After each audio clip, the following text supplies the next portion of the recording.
My own baptism? Oh, yes. I remember being baptized with several other children from my Sunday school class at the First Methodist Church in Union Springs, Alabama, 1943. Reverend Trotter dipped a pretty long-stem chrysanthemum in some water, said some words, and tapped each of us on the head with a wet flower. Then he presented each of us with our very own Bible, with the exception of my twin sister and me. We had to share one as we were still in the wake of the Great Depression. The thrill of it for me was that I got to stand next to Frankie Chappell. He was an upperclassman. I was a fourth grader and he was a fifth grader. Reportedly, he had almost sewn through his finger while sewing his merit badges on his Boy Scout uniform.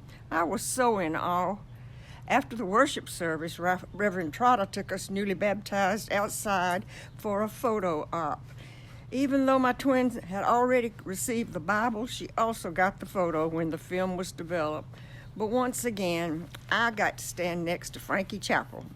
God works in wondrous ways. 3 years later, my family and I moved to Foley, Alabama, where I met another great young man, Gus Schultz, for whom I gladly stood by for the rest of his life.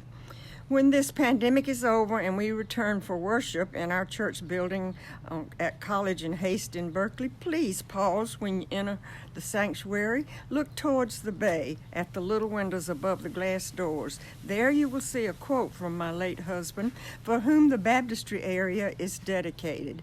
It says, "Baptism is intended to acquaint us with a brush with death, so that following baptism, we know that we can live out the risk of being faithful." In the meantime, during pandemics, wildfires, bad air, and hurricanes, we shall continue to live out the risk of being faithful, having been baptized.